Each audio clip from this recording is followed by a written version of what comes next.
إن الحمد لله الأكرم الذي خلق الإنسان وكرم وعلمه من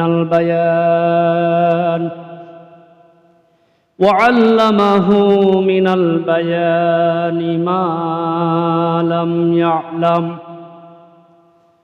فسبحان الذي لا يحصى امتنانه باللسان ولا بالقلم ونشهد أن لا إله إلا الله وحده لا شريك له ونشهد أن سيدنا وحبيبنا ومولانا محمدًا عبد الله ورسوله الذي أرسله بالحق بشيرا ونذيرا وداعيا إلى الله بإذنه وسراجا منيرا. أما بعد فقد قال الله تعالى في كلامه المجيد وفي فرقانه الحميد. أعوذ بالله من الشيطان الرجيم. بسم الله الرحمن الرحيم. لن تنالوا البر حتى تنفقوا مما تحبون وما تنفقوا من شيء فإن الله به عليم. إن الله وملائكته يصلون على النبي يا أيها الذين آمنوا صلوا عليه وسلموا تسليما. হযরত ফাতিমা রাদিয়াল্লাহু তাআলা আনহা সম্পর্কে আল্লাহ রাসূল সাল্লাল্লাহু আলাইহি সাল্লাম বলেছেন যে আমার ফাতিমাকে কষ্ট দেয় সে আমাকে কষ্ট দেয়। আল্লাহ রাসূল সাল্লাল্লাহু আলাইহি সাল্লাম মেয়েদেরকে ভালোবাসতেন, মহব্বত করতেন, অথচ আজকে দেখা যায় আমার ছেলে সন্তান হলে আমরা খুব খুশি, মেয়ে হলে খুশি নয়। কথা বলেন ঠিক কিনা? মেয়ে দেন কে? জোরে বলেন। আল্লাহ তাআলা। ছেলে দেন কে? আল্লাহ তাআলা। আল্লাহ রাব্বুল আলামিন ছেলে দেন, মেয়ে দেন, আবার কাউরে কিছুই দেয় না। কথা বলেন ঠিক কিনা? অথচ আজকে আমরা আমাদের স্ত্রীদের দোষ দিয়ে থাকি। এমনকি আমাদের দেশে স্ত্রীদেরকে তালাক পর্যন্ত দেয়, যদি ছেলে সন্তান জন্ম না নেয় তালাক পর্যন্ত হয়ে যায়। আল্লাহ রাব্বুল আলামিন কাউকে দিয়ে পরীক্ষা করেন, আবার কাউকে না দিয়ে পরীক্ষা করেন। আল্লাহ রাব্বুল আলামিন আপনাকে যেভাবে রাখেন সেইভাবেই আল্লাহ তাআলা শুকরিয়া আদায় করতে হবে। আল্লাহ তাআলা বলেছেন লা ইন শাকারতুম লা আযীদান্নাকুম, যারা আমার নিয়ামত পেয়েছে তারা যেন আমার নিয়ামতের শুকরিয়া আদায় করে। জোরে বলেন সুবহানাল্লাহ। আর যারা আমার নিয়ামতের শুকরিয়া আদায় করবে না, ওয়ালা ইন কাফারতুম ইন্না আযাবি লাশাদীদ, আল্লাহ তাআলা বলেছেন তাদেরকে কঠিন আযাবের মধ্যে গ্রেফতার করা হবে। হযরত আলী রাদিয়াল্লাহু তাআলা আনহু আবার রাসূল সাল্লাল্লাহু আলাইহি সাল্লামের কাছে গেলেন। ইয়া রাসূলুল্লাহ সাল্লাল্লাহু আলাইহি ওয়াসাল্লাম, আমি তো বিবাহ করব কিন্তু আমার কাছে টাকা নাই, পয়সা নাই, অর্থ নাই, সম্পদ নাই, তাহলে ফাতেমাকে আমি কেমন করে বিবাহ করব? রাসূল সাল্লাল্লাহু আলাইহি সাল্লাম বললেন, আলী রে, তোমার কাছে যদি টাকা পয়সা না থাকে তাহলে তো তোমাকে মহারানা দিতে হবে। মহারানা দেওয়া সকল পুরুষের জন্য ফরজ করেছেন আল্লাহ তাআলা। হযরত আলী রাদিয়াল্লাহু তাআলা আনহুকে বললেন, আলী রে, তোমার কাছে কি আছে? হযরত আলী রাদিয়াল্লাহু তাআলা আনহু বলছেন, ইয়া রাসূলুল্লাহ, আমার কাছে একটা ঢাল আছে। জোরে বলেন আল্লাহু আকবার। রাসূল সাল্লাল্লাহু আলাইহি সাল্লাম বললেন, আলী রে তুমি দেরি করো না, তাড়াতাড়ি চলে যাও বাজারে, তোমার ঢাল বিক্রি করে আসো। হযরত আলী রাদিয়াল্লাহু তাআলা আনহু ঢালটা বিক্রি করার জন্য রওনা দিয়েছে। পথের মধ্যে হযরত ওসমান রাদিয়াল্লাহু তাআলা আনহুর সঙ্গে দেখা হয়ে গেছে। হযরত ওসমান রাদিয়াল্লাহু তাআলা আনহু নবীজির দুই মেয়েকে বিবাহ করেছিলেন, যাকে জিন্নুরাইন বলা হতো। হযরত ওসমান রাদিয়াল্লাহু তাআলা আনহু আলীর দিকে তাকায় বলে, আলী রে তুমি কোথায় যাচ্ছ? হযরত আলী বলে, ও ভাই ওসমান, আপনি তো জানেন না আপনার শালিকা ফাতিমাতুজ জোহরা রাদিয়াল্লাহু তাআলা আনহাকে বিবাহ করব, আমার কাছে টাকা নাই, পয়সা নাই। নবীজি বলেছেন মহারানা দিতে হবে, সেজন্য আমি ঢাল বিক্রি করার জন্য বাজারে যাচ্ছি। হযরত ওসমান রাদিয়াল্লাহু তাআলা আনহু ধনী মানুষ ছিলেন। হযরত ওসমান রাদিয়াল্লাহু তাআলা আনহু বললেন, আলী রে তোমার ঢাল কত বিক্রি করবে, কয় টাকায় বিক্রি করবে? হযরত আলী বলে, যা হয় আমি দিয়ে দিব। হযরত ওসমান রাদিয়াল্লাহু তাআলা আনহু খুশি হয়ে ঢাল কিনে নিলেন। আর হযরত আলী রাদিয়াল্লাহু তাআলা আনহুকে বললেন, আলী রে এই ঢাল আমার লাগবে না, ঢাল তুমি নিয়ে যাও, টাকাও নিয়ে যাও, ঢাল আমার লাগবে না, আমি যে কিনে নিয়েছি আবার তোমাকে হাদিয়ে দিলাম। সুবহানাল্লাহ বলেন। আর একটা এখানে কথা, হযরত ওসমান বলতে পারতেন যে আমার শালিকার বিবাহ হবে আর আমি জানি না।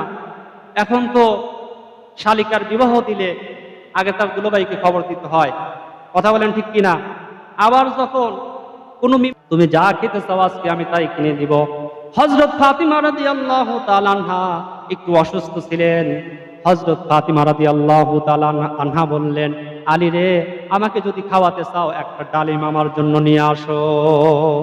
একটা ডালিম খেতে চেয়েছে। হযরত আলী রাদিয়াল্লাহু তাআলা আনহু ওই বেদানা আনার কেনার জন্য, ডালিম কেনার জন্য তিনি বাজারে রওনা দিয়েছেন। বাজার থেকে একটা ডালিম কিনে তার টাকা শেষ, আর টাকা নাই। হযরত আলী রাদিয়াল্লাহু তাআলা আনহু ডালিমটা সাথে নিয়ে যখন বাড়ির দিকে রওনা দিয়েছে ফাতেমাকে খাওয়াবে, পথের মধ্যে আল্লাহ রাব্বুল আলামিন একজন ফেরেশতাকে পাঠিয়ে দিলেন, ফেরেশতারে যাও আমার আলীকে তুমি পরীক্ষা করো, আমার আলীর কাছে তুমি ওই ডালিমটা চাও, দেখো তোমাকে দেয় কিনা। কারণ তার স্ত্রীর জন্য নিয়ে যাচ্ছে আজকে, তার কাছে আর কোনো টাকা নাই যে পরবর্তী সময় আবার কিনে খাওয়াবে। এবার আল্লাহ রাব্বুল আলামিন ওই ফেরেশতাকে বললেন, ফেরেশতা হযরত আলীর ডালিম চাও, দেখো তো কি করে। হযরত আলী রাদিয়াল্লাহু তাআলা আনহুর কাছে আল্লাহর ফেরেশতা মানুষের রূপ ধারণ করে হযরত আলীকে বলে, আলী রে তোমার ওই ডালিমটা আমাকে দিয়ে দাও, আমি ক্ষুধার্ত, আমার কাছে কিছুই নাই, আজ 3 দিন হলো অনাহারে আছি। হযরত আলী রাদিয়াল্লাহু তাআলা আনহু সঙ্গে সঙ্গে আল্লাহর কোরআনে কারীমের একটি আয়াতের দিকে তাকালেন, সেটা হলো এই, লান তানালুল বিররা হাত্তা তুনফিকু মিম্মা তুহিব্বুন। আল্লাহ তাআলা বলছেন, যারা আল্লাহ রাব্বুল আলামিনের প্রেমে উদ্বুদ্ধ হয়ে আল্লাহর ভালোবাসায় আল্লাহকে রাজি খুশি করার জন্য তার কাছে যে জিনিসটা থাকবে প্রিয় জিনিস, সেটা আল্লাহর রাস্তায় খরচ করে দিবে। হযরত আলী মনে মনে চিন্তা করলেন, আজকে আমার কাছে এই ডালিম ছাড়া প্রিয় আর কিছুই নাই, কারণ ফাতিমার জন্য আমি এটা কিনেছি, আর টাকাও নাই। এবার যখন হযরত আলী রাদিয়াল্লাহু তাআলা আনহু ডালিম দেওয়ার পরে চলে এসেছেন ফাতিমাতুজ জোহরা রাদিয়াল্লাহু তাআলা আনহার কাছে, হযরত ফাতিমা রাদিয়াল্লাহু তাআলা আনহা লক্ষ্য করে দেখেন আলীর কাছে যেই ডালিম থাকার কথা ছিল ডালিম নাই। ফাতিমাতুজ জোহরা রাদিয়াল্লাহু তাআলা আনহা বললেন, আলী রে নিশ্চয় তুমি ডালিম আল্লাহর রাস্তায় দিয়ে এসেছো। হযরত আলী রাদিয়াল্লাহু তাআলা আনহু বলছেন, ফাতিমা রে আমি ডালিম কিনেছিলাম, কিন্তু পথের মধ্যে একজন পথিক আসলো আর বললাম ক্ষুধার্ত, আমি তাকে দিয়ে দিয়েছি। হযরত ফাতিমা তো বলতে পারতেন, একটা ডালিম কিনেছেন কেন আমার জন্য আনেন নাই। হযরত ফাতিমা 1 সেকেন্ডের জন্য বললেন না, বরং হযরত ফাতিমা রাদিয়াল্লাহু তাআলা আনহা বললেন, আলী রে আল্লাহর রাস্তায় বেশি করে দান করো। সুবহানাল্লাহ। আমাদের স্ত্রীদেরকে এই কথা বলে নাকি যে আমার জন্য আনা দরকার নাই, আমার হারের প্রয়োজন নাই, আমার টাকা পয়সা অর্থ সম্পদের প্রয়োজন নাই, এ কথা বলে? বরং স্ত্রীদের জন্য অনেক স্বামী অন্যায় পথে কাজ করে, অনেক স্বামী সুদ ঘুষ এই কাজে লিপ্ত হয়ে যায় শুধুমাত্র স্ত্রীদের জন্য। কথা বলেন ঠিক কিনা? আমার ভাইয়েরা, হযরত আলী রাদিয়াল্লাহু তাআলা আনহুকে সান্ত্বনা দিচ্ছেন ফাতিমাতুজ জোহরা রাদিয়াল্লাহু তাআলা আনহা।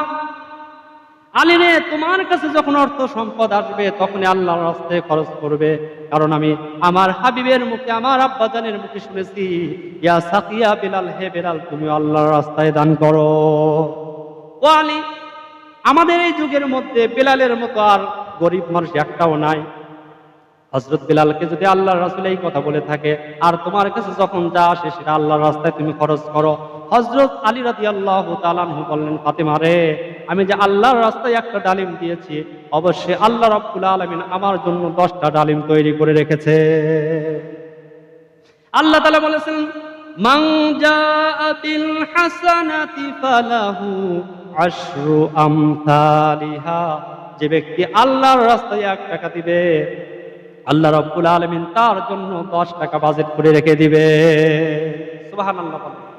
1 টাকা কেউ যদি আল্লাহর রাস্তায় খরচ করতে পারে, আল্লাহ রাব্বুল আলামিন দুনিয়া এবং আখিরাতে 10 টাকা দিবেন। সুবহানাল্লাহ। হযরত আলীর মনের মধ্যে চিন্তা ছিল, আমি যদি একটা ডালিম দেই, অবশ্যই আল্লাহ রাব্বুল আলামিন দুনিয়াতে এবং আখিরাতে আমাকে দিবেন, 10টা দিবেন। কিছুক্ষণ পরে আল্লাহর ফেরেশতাকে আল্লাহ রাব্বুল আলামিন জান্নাতি ফেরেশতাদেরকে অর্ডার করলেন, ফেরেশতারা রে, আলী পাস করেছে, ফাতিমাতুজ জোহরা রাদিয়াল্লাহু তাআলা আনহা পাস করেছে, আমার ফাতিমার জন্য, আমার আলীর জন্য জান্নাত থেকে 10টা ডালিম নিয়ে চলে যাও। সুবহানাল্লাহ। এবার যখন জিবরাইল আমিনের কাছে ওই জান্নাতি ফেরেশতারা 10টা ডালিম আল্লাহর রাসূল সাল্লাল্লাহু আলাইহি সাল্লামকে দিয়ে দিলেন। আল্লাহর রাসূল সাল্লাল্লাহু আলাইহি সাল্লাম 10টা ডালিম পাওয়ার পরে খুশি হয়ে গেলেন, আর বললেন, ও সালমান ফারসি, এই দিকে আসো, আমার মেয়ে ফাতিমা পাস করেছে, আমার আলী পাস করেছে, সেজন্য জান্নাতি ফল তুমি যদি দেখতে চাও, এই যে দেখে নাও, জান্নাতি 10টা ডালিম আল্লাহ রাব্বুল আলামিন আমার আলী এবং ফাতিমাতুজ জোহরা রাদিয়াল্লাহু তাআলা আনহার জন্য আমার আল্লাহ পাঠিয়ে দিয়েছেন। আমার ভাইয়েরা, এবার যখন সালমান ফারসির হাতে উঠায়া দিলেন, আর হযরত সালমান ফারসি আল্লাহ রাসূলকে বললেন, ইয়া রাসূলুল্লাহ, আলী তো জানে 1 টাকা দান করলে আল্লাহ তাআলা 10 টাকা দেয়, 1টা ডালিম দান করলে 10টা ডালিম পাওয়া যায়। ইয়া রাসূলুল্লাহ সাল্লাল্লাহু আলাইহি সাল্লাম, আজকে আমি আলীকে পরীক্ষা করতে চাই। ইয়া রাসূলুল্লাহ, আলীকে 10টা ডালিম দেব না, 1টা ডালিম আমার পকেটের মধ্যে রেখে দিলাম। আর হযরত আলীকে গিয়ে বলল, আলী রে, এই নাও তোমার 9টা ডালিম। সুবহানাল্লাহ বলেন, একটু মজা করলেন আর কি। হযরত সালমান ফারসি এবার যখন একটা পকেটে আর 9টা ব্যাগের মধ্যে নিয়ে হযরত আলী রাদিয়াল্লাহু তাআলা আনহুর বাসায় চলে গেলেন। হযরত আলী রাদিয়াল্লাহু তাআলা আনহুর এবার যখন দরজার সামনে নক করেছেন, আসসালামু আলাইকুম ইয়া আহলাল বাইত, বাড়িতে কেউ আছে নাকি? এবার হযরত আলী রাদিয়াল্লাহু তাআলা আনহু দেখেন হযরত সালমান ফারসি পারস্য দেশ থেকে ইসলাম কবুল করে নিয়েছিলেন। হযরত সালমান ফারসি ইসলাম কবুল করতে গিয়ে অনেক নির্যাতন, অনেক কষ্ট সহ্য করেছিলেন। সেই সালমান ফারসি 250 বছর আল্লাহ রাব্বুল আলামিন তাকে হায়াত দিয়েছিলেন। এই সালমান ফারসি রাদিয়াল্লাহু তাআলা আনহু 9টা ডালিম ব্যাগের মধ্যে নিয়ে আর একটা ডালিম পকেটের মধ্যে নিয়ে হযরত আলীর কাছে যখন গেলেন, আলীকে ডেকে বলছেন, আলী রে, এই নাও তোমার 9টা ডালিম আল্লাহর রাসূল সাল্লাল্লাহু আলাইহি সাল্লামের কাছে আল্লাহ রাব্বুল আলামিন পাঠিয়ে দিয়েছে। সুবহানাল্লাহ বলেন। এবার হযরত আলী বলছেন, ও সালমান ফারসি, এটা আমার ডালিম হতে পারে না। এটা কার না? আমার না। আমার ডালিম যদি হতো তাহলে আল্লাহ রাব্বুল আলামিন 9টা ডালিম পাঠাতো না, আল্লাহ রাব্বুল আলামিন আমার জন্য 10টা ডালিম পাঠাতো। কারণ আমি একটা ডালিম আল্লাহর রাস্তায় দিয়েছি, আল্লাহর মহাব্বতে। আল্লাহ রাব্বুল আলামিন আমার জন্য 9টা দিতে পারে না, এটা অন্য জনের হতে পারে। হযরত সালমান ফারসি বুঝে গেলেন হযরত আলীর মধ্যে কেমন ঈমান আছে। হযরত সালমান ফারসি পকেট থেকে বের করে ওই একটা ডালিম বলতেছে, ও আলী রে, একটা ডালিম আমার পকেটের মধ্যে রেখেছিলাম তোমাকে পরীক্ষা করার জন্য। জোরে বলেন সুবহানাল্লাহ। এই নাও তোমার 10টা ডালিম। হযরত আলী রাদিয়াল্লাহু তাআলা আনহু একটা ডালিম আল্লাহর রাস্তায় খরচ করে 10টা ডালিম পেয়ে গিয়েছিলেন। জোরে বলেন সুবহানাল্লাহ। শুধু তাই নয়, আর এক রাতে আসতেন হযরত আলী রাদিয়াল্লাহু তাআলা আনহুর ঘরের মধ্যে কোনো খাবার নাই, অর্থ সম্পদ নাই, টাকা নাই, পয়সা নাই। হযরত হাসান হুসাইন রাদিয়াল্লাহু তাআলা আনহু 3 দিন অনাহারে আছে। এবার যখন হযরত আলী রাদিয়াল্লাহু তাআলা আনহুর হাতের মধ্যে হযরত ফাতিমাতুজ জোহরা রাদিয়াল্লাহু তাআলা আনহা একটা ওড়না অথবা কিছু সুতা দিয়ে দিলেন, আর বললেন, আলী রে, এইটা বাজারে নিয়ে যাও, আর বাজারে বিক্রি করে আমাদের জন্য খাবার নিয়ে আসো। হযরত আলী রাদিয়াল্লাহু তাআলা আনহু ওই সুতাগুলো নিয়ে বাজারে গেলেন। বাজারে 6 দিরহাম বেচে দিলেন। 6 দিরহাম দিয়ে যা হয় খাবারগুলো কিনে পথের মধ্যে দিয়ে নিয়ে আসতেছেন।